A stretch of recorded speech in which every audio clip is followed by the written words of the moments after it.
5 nggak ditambah 1 jadi 6 dah. Ya, kalau rukun iman kita adalah 6 bukan 7. Apa yang 6 tersebut? Yang pertama antu'mina billahi.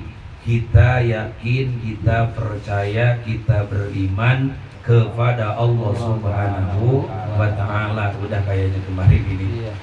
Kemudian yang kedua dipercepat saja, wa malaikatihi, beriman kepada malaikatnya Allah, bahwa Allah mempunyai banyak malaikat, dan malaikat yang wajib kita ketahui ada berapa? Ada 10. Siapa kong? Nah, Jibril, Mikail, Israfil, Munkar wa Nakir, wa kutubihi, dan kitab-kitabnya Allah. Kita wajib beriman kepada kitab-kitab Allah. Kitab Allah ada berapa? Yang wajib kita imani yang pertama Jabur, Al-Quran, Taurat, Jabur, Injil, Al-Quran. Taurat diturunkan kepada siapa? Kepada Nabi Musa. Zabur diturunkan kepada Nabi Dawud. Injil diturunkan kepada Nabi Isa. Al-Quran diturunkan kepada Nabi Jina Muhammad sallallahu alaihi wasallam, yang mana ketika kita membacanya maka bernilai ibadah, apalagi kita memahaminya dan mengamalkannya. Wa kutubihi wa rusulihi, dan kita percaya, yakin, beriman kepada para rasul-rasul Allah. Rasul-rasul Allah yang wajib kita ketahui ada berapa? Ada 25. Siapa aja Ipong Ali yang wajib kita ketahui ini? Buis, ya. Ayo. Nabi dan Rasul yang wajib kita ketahui. Jadi Nabi itu semuanya 124.000 Nabi, ya. Difilter lagi oleh Allah, ya, Nabi yang berpangkat Rasul. Nabi juga, Rasul juga. Ada 313. Dari 313 ini, Nabi dan Rasul yang wajib kita ketahui dalam Al-Quran ada 25. Coba Bu sebutin. Adam, Idris, Nuh, Hud, Soleh, Ibrahim, Lut. Terus harus hafal ini. Lah, nah ini kan wajib ini, ya kan, harus hafal baru suri. Tuh. Dan dari Rasul Allah yang 25 difilter lagi oleh Allah 5 yang bergelar Ulul Azmi. Siapa aja yang bergelar Ulul Azmi, boys? Ibrahim, Hah? Musa, Terus Muhammad, Terus Daud, Ayo Bang.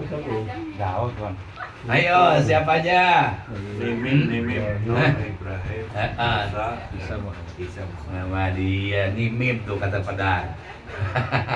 Nuh, Ibrahim, Musa, Isa, Nabi Muhammad. Dari yang 5 difilter lagi oleh Allah sebagai Sayyidul Anbiya wal Mursalin. Pemimpinnya para nabi dan pemimpinnya para rasul adalah kita Nabi Muhammad sallallahu alaihi wasallam. Maka banyak-banyak berselawat kepada baginda Rasul, karena para sahabat menjadikan nafas mereka setiap harinya bernafas, mereka berselawat kepada baginda Rasulullah sallallahu alaihi wasallam. Lalu nafas kita mau kita jadikan apa? Apakah mau kita jadikan selawat? Apakah mau kita jadikan kelalaian dan maksiat kepada Allah? Basahi mulut kita dengan senantiasa bersolawat.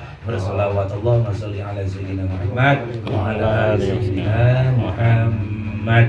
Yang keenam wabil yaumil akhiri, beriman. Yang kelima wabil yaumil akhiri, dan beriman kepada hari akhir, kepada hari kiamat. Ingat bahwa hari akhir atau hari kiamat akan terjadi. Kita harus yakin itu, kita harus percaya itu, dan kita harus beriman dengan datangnya hari akhir. Yang keenam wabil qadari wairihi wa syarrihi minallah. Ingat nih, ini yang kadang kita gagal. Maka kenapa di sini arkanul iman itu dalam ibaratnya begini, arkanul imani sitatun, antumina billahi, pertama kepada Allah, kemudian wa malaikatihi wa kutubihi wa rusulihi wal yaumil akhiri wa bil qadari, diujungi dengan ba lagi, pertama billahi, yang terakhir bil qadari. Kenapa? Kita beriman dengan qada dan qadar, baik dan buruknya dari Allah, karena banyak orang yang gagal tentang keimanan di sini. Maka ibaratnya pakai bak lagi. Yang keenam ini wabil qadari, dan beriman kepada qadar dari Allah, qada dan qadar dari Allah, wairihi, baiknya dan buruknya dari Allah. Terkait juga dengan kalimat la ilaha illallah. Afdhalul dzikri fa'lam annahu la ilaha illallah.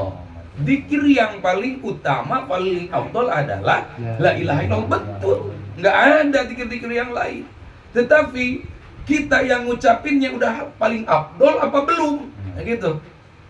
Kenapa? Karena dalam la ilaha illallah adalah nafi ilaha manfi. Illallah istisna, illallah isbat. Ada nafi isbat di situ. Artinya la ilaha, tiada Tuhan. Artinya la ilaha di situ menafikan segala keadaan kita. Kita bisa begini, ini atas dasar kita bukan? Bukan. Atas dasar siapa? Kehendak siapa nih kita begini? Kehendak Allah. Kita kaya itu hasil kita bukan? Bukan. Karena Kehendak Allah. Kita miskin itu kehendak siapa? Kehendak kita bukan? Hah? Kehendak Allah bukan kehendak kita. Orang semuanya juga pengen kaya ya? Ya iya. Cuman kalau ketika kita mengatakan kita ini kaya, itu betul kehendak Allah. Lagi kaya, coba kalau lagi miskin, itu kehendak Allah bukan? Dah, apaan Allah nggak sih? Gini amat Allah gitu.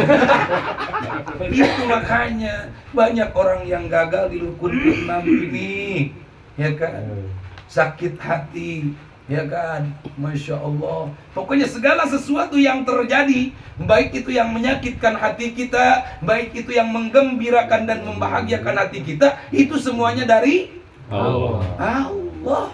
Coba mau apa lagi kalau begitu?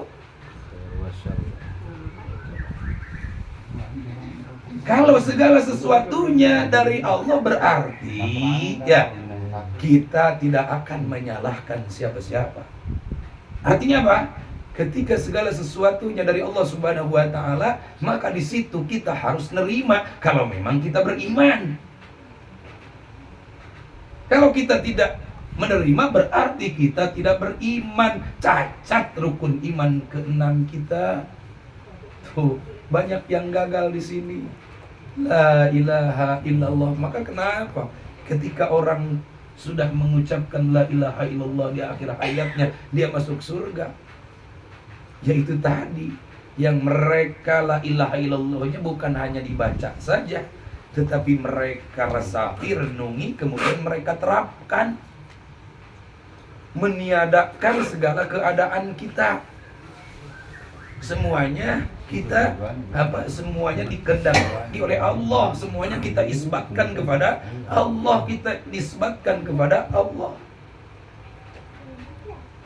Makanya kan Masya Allah, para awliya Allah mah nggak ada di dalam hatinya merasa saya paling pintar, saya paling kaya, saya paling alim, saya paling ganteng dan sebagainya. Nggak ada dalam hatinya juga sifat-sifat kotor, sifat najis maknawi, ya kan, hasud, dengki, riya, takabur, hubul mahmadah, hubul syuhrah, ujub dan sebagainya. Nggak ada. Karena mereka sudah berserah diri kepada Allah. Bahkan mereka menganggap dirinya juga tidak ada. Diri kita ini nggak ada. Ini ada kita. Siapa yang mengadakan kita? Allah. Yang mewujudkan kita adalah Allah. Menenggelamkan diri kita, meniadakan segala keakuan yang ada dalam hati kita. Jadi segala keakuan kita jangan diaku oleh aku,